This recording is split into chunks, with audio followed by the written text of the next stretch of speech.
What's up? I'm Kat Popper. In 2023, I got to play bass in the house band at the legendary Ryman Auditorium in Nashville for the Americana Music Awards. I was super stoked, in particular, to back up this singer when she performed and then see her receive a Legacy of Americana award. She was surrounded by admirers and handlers, and I was way too shy to talk to her. But I had heard tales about how spicy she was, and indeed, rumor has it she threw a hell of a party in her dressing room. Bettye Lavette has a voice like a velvet hammer. She's lived a life full of distinction and disrespect, and she has no time for anybody's nonsense, including mine and my co-host Joe Hudak and producer Brian Bovito. You will see. Bettye told us about life on the road during the golden era of soul and her new autobiography that is filled with a crazy amount of tea. The interview begins with Betty's husband Kevin setting up her mic and making sure her drink stays filled. Husbands, pay attention. Kevin is a good husband. Thank you for spending a little time with us today. All right, guys, have fun. Thank you so much for doing this. Hello. First of all, you look gorgeous. I just have to say that. Yeah, you do. You look gorgeous. I don't know if that's weird to say, but that was the first thought in my head. And also I'm sweating because I'm nervous. That is so funny. Last night I came out and a little girl told me you sounded beautiful. I said, why don't you just say, like, I really like that, but beautiful. Wow. James Brown, beautiful. Well, you look sexy as fuck. There you go. Hey. Okay. Hey. I knew you knew how to talk. Got this big microphone in front of you. I knew you knew how to talk. Well, sort of. Joe, I want you to introduce yourself, and I'll introduce myself. Hey, baby, how you doing? I'm doing good, ma'am. It's nice to see you. So they just call you Joe? You can just call me Joe. My name is Joe as well, you know. Yeah. My name is Betty Jo. Sometimes we call Joe Betty. So it's just a weird coincidence. You don't have to work with her all the time. I answer to Betty. You don't have to work with her all the time. No. So Joe, I just want to say Joe is a real writer. He works for Rolling Stone. I'm a bass player. I'm a jackass. Well, why are you talking on the talk thing? Because I'm talking on the talk thing because we're sort of assembling a lot of anecdotes, but we're just... But you're writing it together. We are, and that's the goal. But, like, we'll see. Are you a couple? No. She's in New York. I can see where you couldn't live with her. No. Nightmare. Let me tell you a little bit about my younger reputation. Please do. My mother said that I have always talked just like this. She said she tried to teach me to talk, baby talk. My mother said we went on one bus ride one time, and I was 18 months old, and she said I walked the bus. My daddy hit my mama, so we leaving him, and we're going to Louisiana. My mother said she was like... I have always talked, and I've always sung. Oh, and I've always drank. Wow. And always. My mother drank when she was carrying me, and I've always drank. So I've had the opportunity, though, to be involved in so many things. I just talk about them. I explain to the audience. I said, I'm going to tell you so many lies. It's going to be ridiculous. I'm going to tell you everything I know. I'm just going to embellish it. We'll believe anything. Well, it's so much has happened to me. I've had such an unusual career. My career has not worked on a continuum, which is why it's not any bigger. It was strange enough for me to warrant a book deal because it's been stranger than like getting strung out on drugs or sleeping in a car or being beat. None of that has happened to me. One person hit me and I left them. And we opened the book with him, so you know that. I've done every major label except Capitol and Mercury. And it started, then all the sugar would turn to shit and I'd have to start all over again. And it happened 5 times. Now, this one, which is going on now for about 20 years, I've won and been recognized for more things than any of the other ones. And because, well, I thought I was going to die broke and just obscure, but now I know I'm just going to die broke. Hey, Miss Bettye, you were joking before about lies, telling the audience lies and embellishing things. But that's really kind of all part of being an artist, isn't it? I mean, I think about like Dylan, Bob Dylan, half of his whole career is made up bullshit. I mean, his name is fake, right? I mean, and you did a whole how do you know I always, when I talk about him, all the things that he's written, how do you know whether he's lying or not? He never tells you how he feels about anything. He just tells you what happened. Have you met him? Okay. See, I remember when the Temptations first they had been big for a while. They were big enough to hire somebody. And they took me on the road with them. They're the only one of the huge artists that I know, all my friends have been successful, that even reached back to give me a hand. And Bob Dylan has $450 million, I understand. And in this business, take me somewhere and let somebody see me or say my name, like you're doing. That's what you're doing now.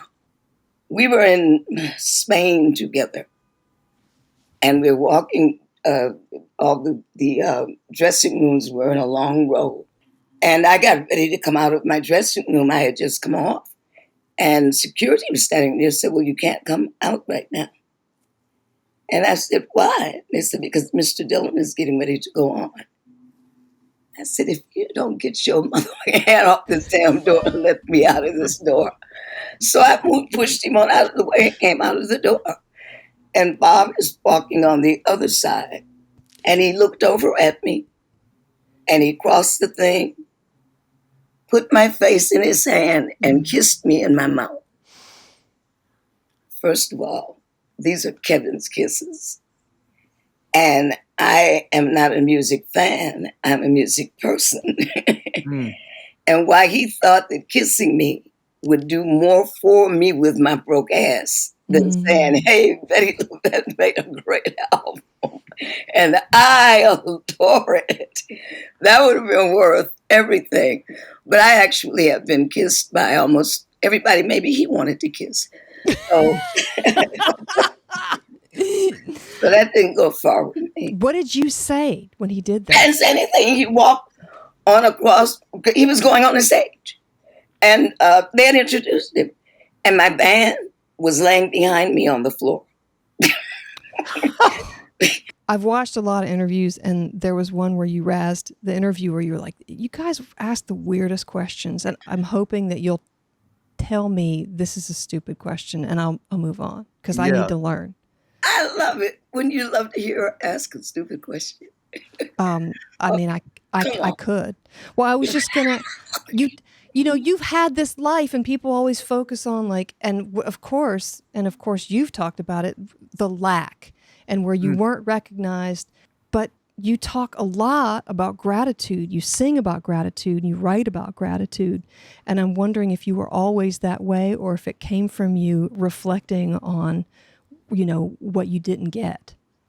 Oh, I think a great deal of it came from reflection. I'm extremely grateful. I never thought I would sing for 2 presidents, do the Kennedy Center Arts, be kissed by Bob Dylan. I never thought that any of those things would happen, and I'm grateful for them. And as I said, they're going to allow me not to die obscure, but I'm pissed about being broke. Do you feel, Miss Bettye, that that's like the great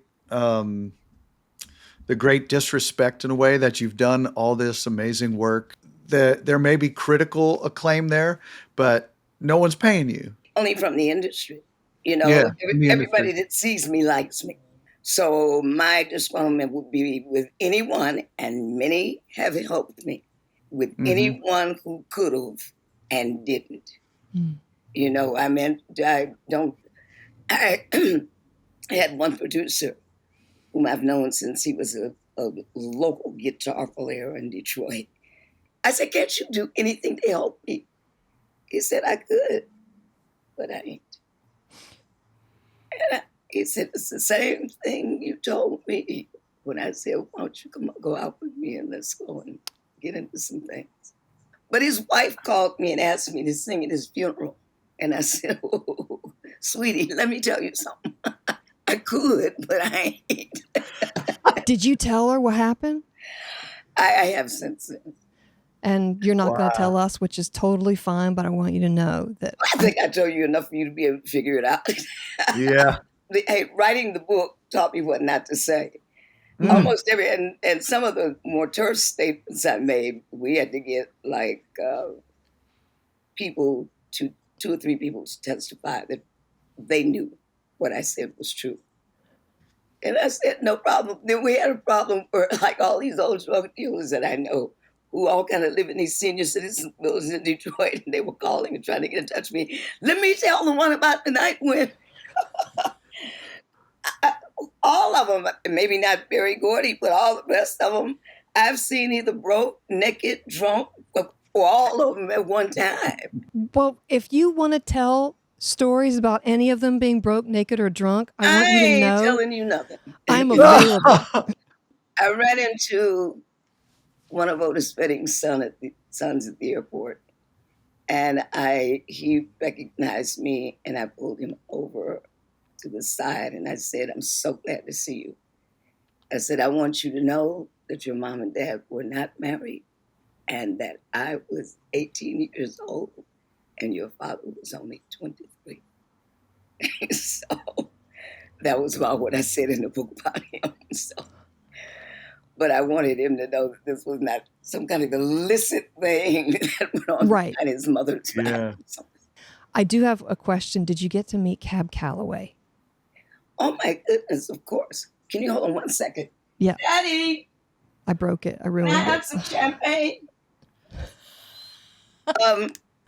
Did he talk about those early days about the 20? Did he ever talk about that? Oh, that's mostly all. I did the show with Honey Coles as well. This was Bubbling Brown Sugar, who also was a great tap dancer during that whole period with Charlie Atkins, who was the creator of all the routines you saw in all the Motown acts. It was Coles and Atkins. And they were really big during the 40s and the 50s. The show was about show business in Harlem in the 30s. They called and they said, "Well, you can dance. Can you dance?" I said, "Of course I can dance. I'm black." He said, "Can you tap dance?" I'm not that black. So Mhm. I got a chance every night to put on a white tuxedo, silver tap shoes, hold on to Cab's arm. That's the greatest thing that's ever happened to me. I wanted to be in another show business. I thought you go on and you sing 1 or 2 tunes in these fabulous clothes, and guys carry you off the stage. And that's what I did in Bubbling Brown Sugar. I would love to have been 20 years old in 1920, but I would have wanted to be at least 2 shades lighter. I wouldn't have wanted to be white, but I would have wanted to be 2 shades lighter so I could play it. And like Cab Calloway and Duke Ellington did. But, they hated each other. And Cab loved me because the guy that made this woman you see before you, Jim Lewis, who the book is dedicated to, was a trombone player during that period and was just in heaven when I was on the road with Cab. And I rode with Cab every day. It was basically so I could jump out of the car and run into the OTB place and put in his beds for him. And you talk about cantankerous, but I just adored him. So you got this new record. It's funky that it makes my butt go up when I listen to it. Yeah, I think that this album was the most well put together album with original tunes that I've ever done. And I just thought that Steve Jordan did such a great job.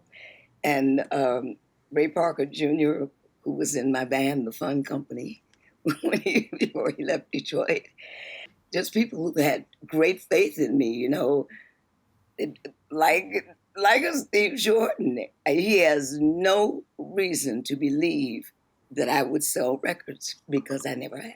When did you all start working together? You and he? Kevin, I don't know no dates. Does he get a demerit? I know I've got at least one or two demerits. Yeah, so let me just kind of think about that because he has such a big smile while he's asking me this. I don't know. We've done 3 albums. And his hair looks good, too. She's been making fun of my hair this whole afternoon. Well, he didn't brush it before we got on I didn't earlier. brush it, and she got mad at me. I think it's kind of cute now. I'll take it. I'll take it. Not that I'm disagreeing with you. I'm trying to get you to see it in a sexier way. Joe, you look sexy as fuck. Thank you. Thank you. Thank you. How many demerits are we at now? At the Americana Music Awards, you were awarded with a Lifetime Achievement Award. Do you know where that award is in your house? Where? Yeah. Do you know where you keep it? My husband, Kevin, is an depression glass dealer. But he's got all kinds of beautiful places to display it. So I came home from this tour and I was headed upstairs and he said, stop. He said, just look around. And he had taken every CD that I had, every award that I've ever gotten, and assembled them all in this case and cleaned the glass. And it was just breathtaking. If you come in our front door, you got all of it there in front of you and me and President Obama right next to it. As it should be. It's stabilizing when I think I've done nothing. You don't know how worthless you can feel sometimes in this business. Yeah. And he did that to keep saying, look what you've done. Yes. It helps put your life in context, right? Miss Bettye, you just mentioned you and President Obama. What do you remember about playing his inauguration? I know you did A Change Is Gonna Come, I think, with John Bon Jovi. Well, for one thing, being born in segregation, I was looking at the first Black president. Mm-hmm. And that in itself was just, it was just overwhelming, just absolutely overwhelming. And I remember it was so cold. What's this little girl, the little half-naked one, Shakira? Okay. And she came out there half-naked, and we had to stop the rehearsal. You know, this wasn't I mean, the parade, everybody had on snowsuits. It was unusually cold. Yeah. And she had to go back and do a little better than she was doing, put on a little more clothes. That was so funny to me. I hope it's okay for me to ask this. You can ask anything you want. Do you remember having to go different places to the water fountain and do you remember segregation?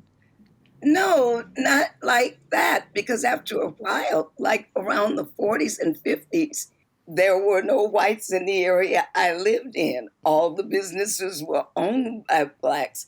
A perfect example, they were doing, some people were writing a book about the Forest Arms Hotel. It was the Black hotel in Atlanta, Georgia. Black owned, that's where all the biggest Black stars stayed. Jimmy Reed lived there. And Mr. Forrest, who owned it, is who Jimmy Reed is talking about in his song, Big Boss Man. Because Mr. Forrest sold corn liquor, and Jimmy was a blithering drunk. Just the sweetest man in the world, though. And he would bam on his door all night, Boss Man, Boss Man. But that's where all the Blacks stayed. So I guess 63, 64, 65, 66, around 67. I came there, we checked in. I was there with a big show that was going to be at the Fox Theater. And Jerry Butler and Gene Chandler were on the show. And a lot of other people, but we were all at the Forest Arms.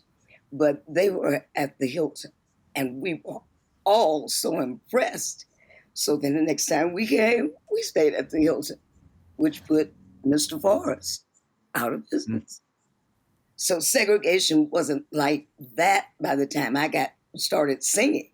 There were a myriad Black places to go, fabulous Black places. And then all those places went out of business. The area I lived in Detroit, called the North End, which is where Blacks moved from the river, which was called Black Bottom. And on the North End lived me, Little Willie John, Aretha Franklin, and Smokey lived across the alley. All the rest of them were scattered around that. There were no whites, but it wasn't like the segregation. We had places to go. And so it's just been declared historical because Detroit is on this whole progress move. I didn't realize that y'all came up from the same little road, all these, the same little neighborhood, all these people, and like Aretha who just whooshed. And you knew her growing up, or you came up in the same. No, I didn't know her. We all were aware of her because her father had a radio program that came on every Sunday evening. And most Black people listened to it. And it's still one of the biggest Black churches in Detroit. Wow. So it was kind of like she was somebody we all knew. And everybody was so in dismay when she started singing rhythm and blues. They're like, oh, Aretha's gone to sing the blues. Oh, like because she left the church. But I mean, everybody, they always say that white people think that all Black people know each other. But during segregation, I meant just that a me would know both Reverend Franklin and Berry Gordy and the biggest drug dealer and the biggest number dealer in town. But we all lived in the same small area. You were in that same pocket there. Yeah. Joe, what were you going to ask? I interrupted you. I was going to ask because we have a published author with us, Kat. She wants to do this book. But what advice, Miss Bettye, do you have for us on writing a book? Get a professional writer. Get a professional writer? Yeah, because it's kind of like people who aren't songwriters. The first songs they write are poems. Yeah. And they have to be turned into songs. But I wouldn't advise anyone who has never written a book to write a book without a professional writer. One that you trust and one who can turn it from a poem into a song.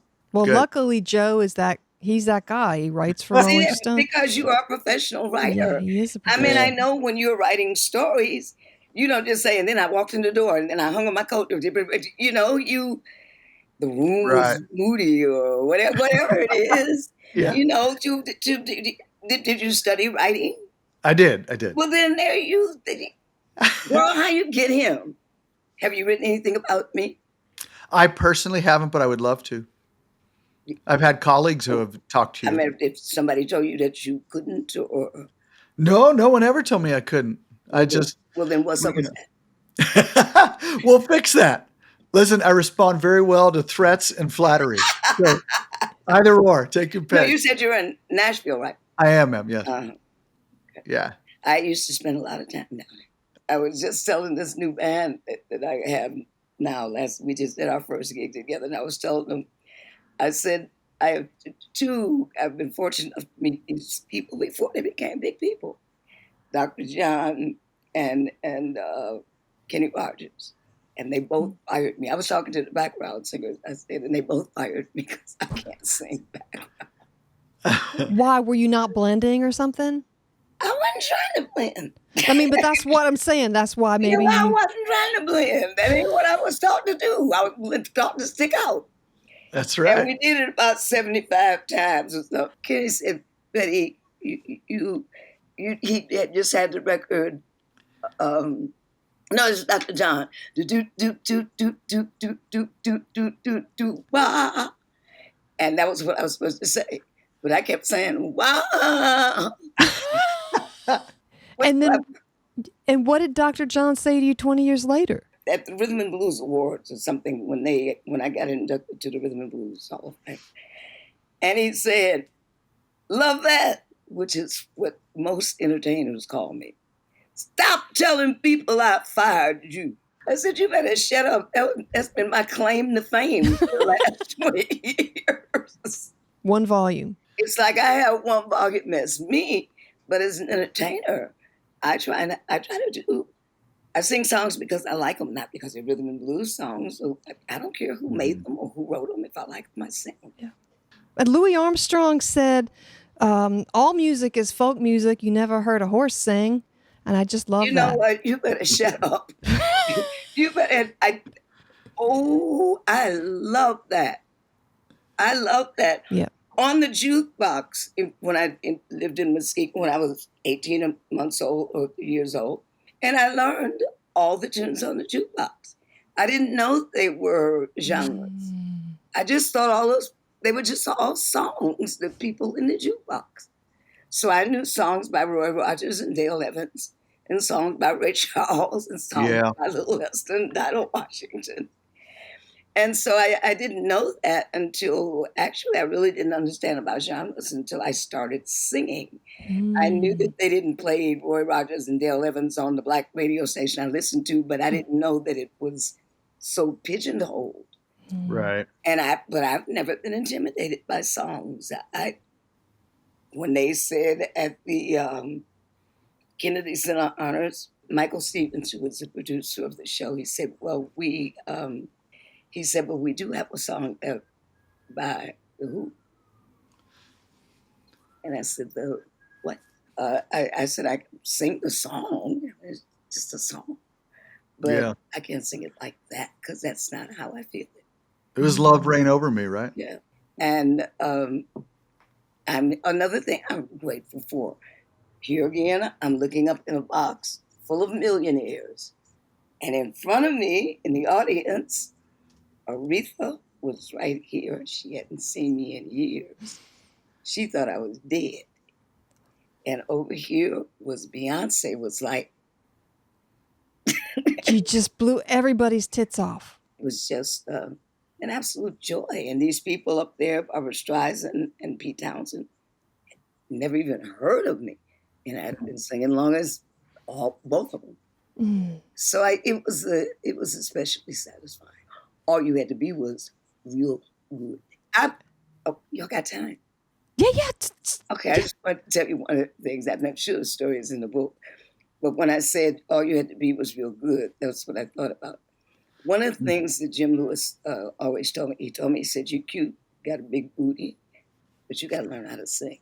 When I lived in New York, when I came the first time, and I was with Don Gardner and Dee Dee Ford, and I was running Small's Paradise with my small waist and my big booty. And I was 18, 19 maybe. And when I came, the show didn't start till I arrived every night. And one night I was getting ready to do my second show. I always tell young singers this about me and what I'll do. And this woman came in, she had on this big, wide sombrero type hat with a feather in it, and this blanket wrapped around her, and some of those paper shoes they used to give you in the hospital if you went into emergency. They would give you, now they're kind of styrofoam, but they would give you paper shoes then. And she was, well, about my height, but she was real round. And everybody was like, Mom, sing a song. Mom, sing a song. And I'm like, who's Mama? And girlfriend came up on the stage. She didn't say nothing to the band. Don Gardner, all of them knew her. And she said, Candy!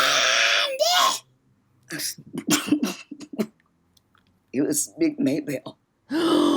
And when she got finished, they wouldn't look at my booty no more. I couldn't even get back on the stage to do the rest of my little show. But it did me good, and that is why, as I said, little Swifty people, whoever, run into me with a real song, with a real keyboard player, and a real piano. I don't care how many stadiums you're packing. I will kill you. And Yes. that's the way girlfriend did me. The girlfriend had on a blanket. I had on a tight form-fitting dress. It's so cool to have you. I just love the stories. I mean, the fact that you have stories from people who are telling you stories about the 20s, those are almost as good as real money. I Bettye, love you guys both, and I Thank don't you so even much. know you. I just, it's been fun talking to you. I'm so Please try glad. to talk to me again and try to get somewhere that I am We Oh, will. yeah. so I can yeah. see you and talk to you some more and touch you.